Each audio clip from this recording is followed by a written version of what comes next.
आज हम एक चाइनीज ड्रामा देखने वाले हैं जो कि एक रोमांटिक ड्रामा है। स्टोरी की शुरुआत में हम सोंग नाम की गर्ल को देखते हैं जो बहुत ही भोली भाली है, इनोसेंट है, पार्ट टाइम जॉब करती है।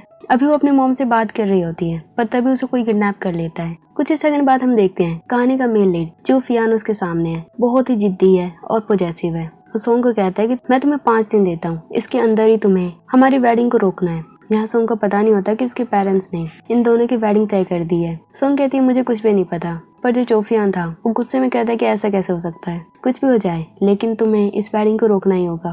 वो सोंग को बार बार टच करने की भी कोशिश करता है। अब मजबूरी में सोंग को उसकी बात माननी पड़ती है। वो कहती है ठीक है, मैं पूरी कोशिश करूंगी इस वेडिंग को रोकने की। सोंग के हाथ बंधे हुए थे। चूफियान उसके हाथ खोलता है, उसे डराते हुए कहता है कि ध्यान रखना, अगर तुम इसे कैंसिल नहीं कर पाई तो मैं तुम्हें बिल्कुल नहीं छोड़ूंगा। सोंग बिल्कुल डर जाती है। वो समझ नहीं पाती आखिर ये बंदा कौन है, मैं अचानक इसके घर में कैसे आई और मेरी वेडिंग किसने तय कर दी। अब सोंग जैसे ही बाहर जाती है वो अपने मॉम को कॉल करती है। उसकी मॉम उसे डांटते हुए कहती है कि मैंने तुम्हें कई बार कॉल की, तुमने कॉल क्यों नहीं उठाया। अब सोंग फटाफट हॉस्पिटल जाती है जहाँ उसका भाई एडमिट है। उसकी मॉम भी वहीं पर होती है। आज जो भी हुआ था वो सारी बात सोंग अपनी मॉम को बताती है। उसकी मॉम कहती है हाँ, मैंने तुम्हारी वेडिंग उसके साथ तय की है और वो बहुत ही रिच इंसान है। सोंग कहती है नहीं, मैं ऐसे कैसे किसी के साथ वेडिंग कर सकती हूँ, मैं ये वेडिंग नहीं करना चाहती। पर उसकी मॉम उसे थप्पड़ मारते हुए कहती है नहीं, तुम्हें ये करना ही होगा, एक ना एक दिन तो तुम्हें शादी तो करना ही है, तो क्यों ना एक रिच बंदे से ही कर लो।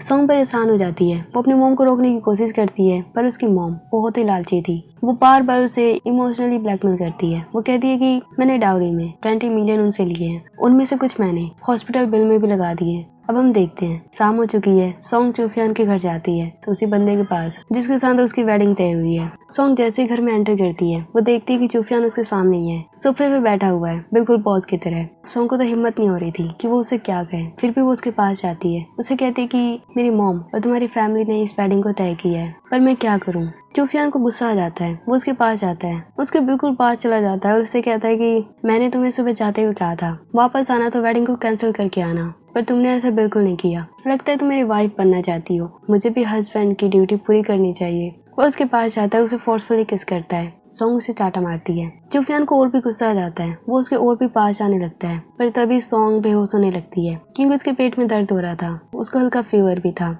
चूफियान ये देख उसको दया आ जाती है। चूफियान उसको मेडिसिन देता है। सोंग को ये सब देख अच्छा लगता है। वो चूफियान को कहती है कि देखो, मैं नहीं जानती कि वेडिंग कब और कैसे तय हुई, लेकिन हम डिवोर्स कर सकते हैं। चूफियान भी मान जाता है। वो उसके पास जाने लगता है। सोंग घबरा जाती है। अब चूफियान कहता है कि जाओ मेरे लिए डिनर बनाओ। सोंग उसके लिए डिनर बनाती है। चूफियान कहता है तुम अपने लिए प्लेट क्यों नहीं लाई। सोंग का मन नहीं था उसके साथ खाने का, पर चूफियान कहता है नहीं, तुम्हें मेरे साथ खाना होगा, अगर तुमने मेरे साथ नहीं खाया तो डिवोर्स भूल जाना। अब मजबूरी में सोंग को उसके साथ खाना पड़ता है। अब सोंग को घर जाना था। वो देखती है कि बाहर बारिश हो रही है। वो अब सोचती है कि मैं अंदर जाऊं या नहीं जाऊं, कहीं चूफियान फिर से मुझ पर गुस्सा करे। फिर भी वो हिम्मत करके अंदर चली जाती है। उधर चूफियान बात ले रहा था। वो बात लेके बाहर आता है। सोंग को वापस देखकर उसे पूछता है वापस क्यों आ गई तुम।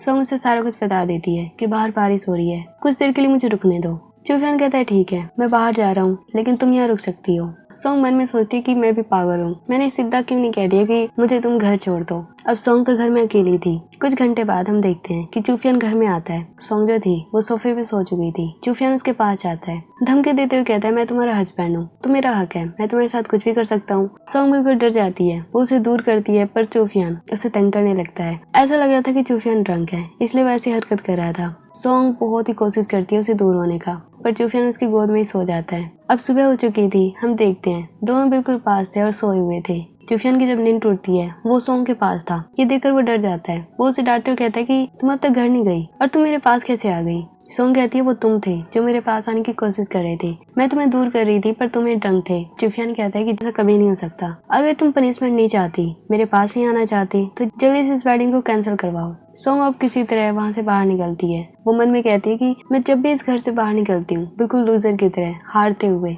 उधर चूफियान जो था वो अपने डैड से बात करता है। उसके डैड कहते हैं कि कल रात तुम सोंग के साथ थे, तुम दोनों ने नाइट स्पेंड किया, अब तो तुम्हें वेडिंग जरूर करना होगा, तुम इसे कैसे भी कैंसिल नहीं कर सकते। चूफियान बहुत ही गुस्से में था। वो मन में सोचता है कि सोंग तुम कौन हो, तुम मेरी लाइफ को बर्बाद करने में लगी हो। उधर सोंग एक पेस्ट्री शॉप में जाती है जहाँ पर वो जॉब करती है। उसकी जो कलीग थी वो बहुत ही अकड़ू थी। वो हमेशा उसे डांटती रहती थी, पर सोंग बस चुपचाप अपने काम करने में लगी थी। तभी वहाँ चूफियान आता है। उसे देख सोंग बिल्कुल हैरान थी। वो कहती है तुम्हें क्या चाहिए। चूफियान कहता है मुझे तुम चाहिए। वो अब उसका हाथ खींचते हुए बाहर लेके आता है। सोंग पूछती तुम क्या कर रहे हो। अब चूफियान गुस्से में उसे अपनी कार में बैठाता है और उसे धमकी देते हुए कहता है, तुम कौन हो, तुम क्या चाहती हो। सॉन्ग कहती है कि मैं क्या, तुम नहीं जानते मेरे बारे में, मैं भी यहाँ विक्टिम हूँ, मैं इस वेडिंग को नहीं चाहती। अब चूफियान उसे गुस्से में कहता है, तुम मेरे डैड से मिलो, अपनी मॉम से मिलो, कैसे भी उन्हें कन्विंस करो, इस वेडिंग को कैंसिल करो। अगर तुमने ये नहीं किया तो मैं तुम्हें अफ्रीका भेज दूंगा और मैं झूठ नहीं बोलता। सॉन्ग ये सुन बिल्कुल डर जाती है। वो कहती है ठीक है, मैं कैंसिल करके रहूंगी वेडिंग।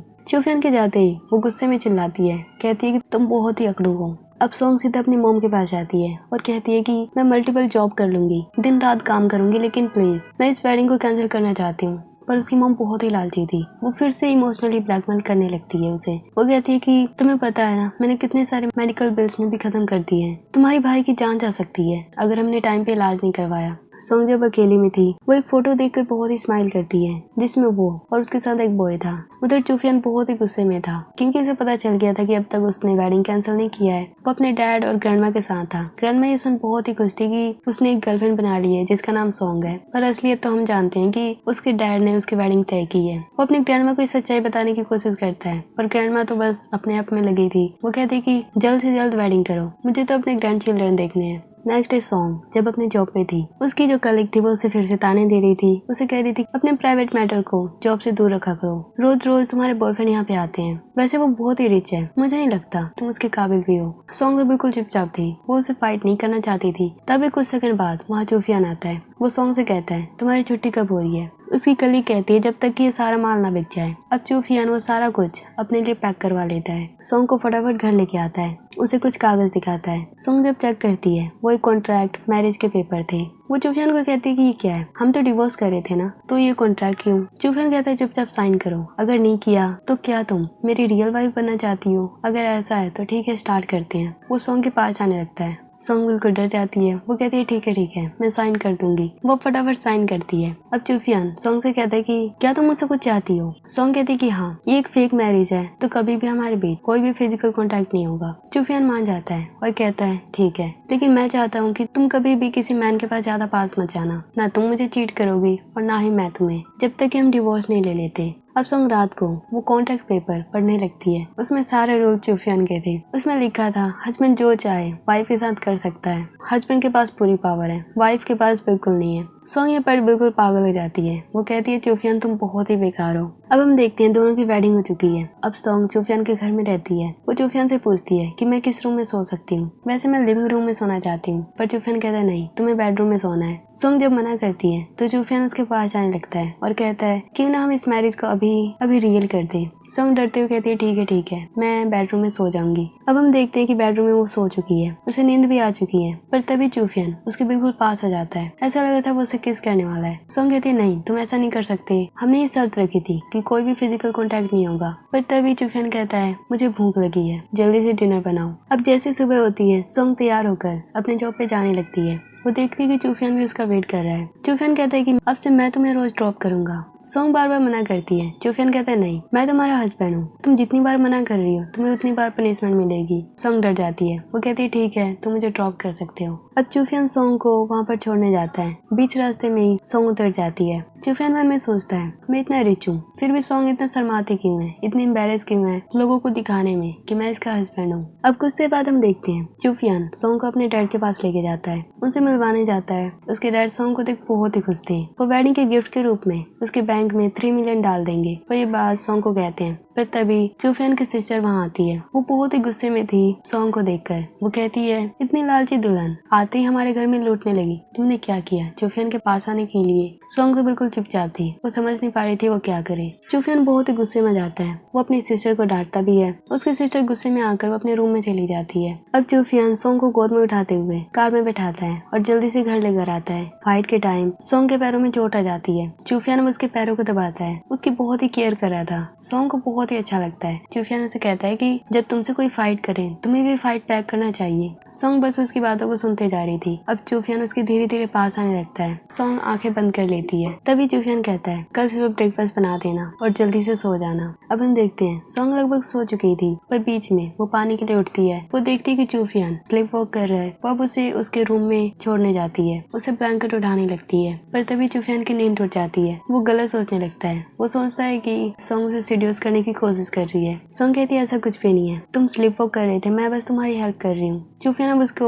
फोर्स करते हुए कहता है नहीं, तुम मुझसे झूठ बोल रही हो, तुम मुझे सीड्यूस कर रही हो। चुफियान बस अब उसके पास आ रहा था। सॉन्ग बिल्कुल डर जाती है, वो उसे बाइट कर देती है और डांटते हुए कहती है मैंने ऐसा कुछ भी नहीं किया। अब चुफियान कहता है ठीक है, लेकिन अगली बार अगर तुमने ऐसा कुछ भी किया तो मेरे बेड के पास आई तो मैं तुम्हें बिल्कुल माफ नहीं करूंगा। सॉन्ग अब डरते हुए अपने रूम में चली जाती है। नेक्स्ट डे जैसे होता है, सॉन्ग बिल्कुल डरी हुई थी। वो अपना सामान पैक करते हुए घर छोड़ने की सोच रही थी, पर चुफियान उसे पकड़ लेता है। वो उसे कहता है क्या तुम घर छोड़ने की कोशिश कर रही हो? अगली बार तुमने ऐसा सोचा भी तो मैं तुम्हें 10 टाइम्स स्पैंक करूंगा। सॉन्ग ये सुन बिल्कुल डर जाती है। अब चुफियान उसके पास जाता है और कहता है इस बैंडेज के बारे में बताओ। सॉन्ग कहती है कि देखो कल रात मैं तुम्हारी हेल्प कर रही थी, तुम स्लीप वॉक कर रहे थे और फिर वो हादसा हुआ। चुफियान कहता है मैं ये नहीं पूछ रहा, मैं ये कह रहा हूँ कि तुमने इतना बड़ा बैंडेज क्यों दिया मुझे? सॉन्ग हंसते हुए कहती है क्योंकि घर में सिर्फ यही बचा था और जो मिला मैंने तुम्हें दे दिया। चुफियान कहता है ठीक है, अब मैं ऑफिस जा रहा हूँ और घर छोड़ने की सोचना भी मत। अगर ऐसा किया तो अभी याद रखना जो पनिशमेंट मैं तुम्हें देने वाला हूँ। अब आगे क्या होगा नेक्स्ट पार्ट में देखेंगे।